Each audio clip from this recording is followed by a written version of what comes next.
তাকে তো নিয়োগ দিয়েছিলেন আমাদের ফ্যাসিস্ট শেখ হাসিনার সময় শেখ হাসিনা নিজে নিয়োগ দিয়েছিলেন, এবং শেখ হাসিনা এমন কাউকে রাষ্ট্রপতি করতে চান নাই যার ব্যক্তিত্ব শেখ হাসিনার থেকে বেশি পাওয়ারফুল হয়। তো সে একজন এমন একজনকে আসলে মহামান্যের জায়গায় রেখেছেন। তো আহ, তিনি এক ধরনের ক্ষোভ ঝেড়েছেন, এবং আমি মনে করি যে এই ক্ষোভ, এই বিষয়গুলো সামনে আসাও দরকার ছিল। বাংলাদেশের মানুষ জানতে পেরেছে যে কারা মানে শেখ হাসিনার উচ্ছিষ্টদেরকে এখানে আশ্রয় প্রশ্রয় দিয়েছে, কাদেরকে রাজনৈতিক দেউলিয়াত্বের কারণে এই ধরনের লোকদের উপর নির্ভর করতে হয়েছে। এবং তিনি এক ধরনের তার ক্ষোভ হলেও সেটা বাংলাদেশের মানুষের জন্য তিনি স্পষ্ট করেছেন যে অন্তর্বর্তীকালীন সরকার জুলাই গণ অভ্যুত্থান এবং এই দেশের প্রতি কতটা কমিটেড ছিল।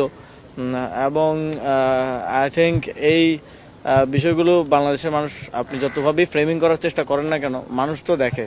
আর মানুষ তো অনেক বেশি সচেতন হয়ে গেছে এখন রাজনৈতিকভাবে। সুতরাং মানুষকে আপনি ফ্রেমিং করে কিংবা বয়ান নির্মাণ করে ভুল কিছু বোঝানোর সুযোগটা এখন আর নাই।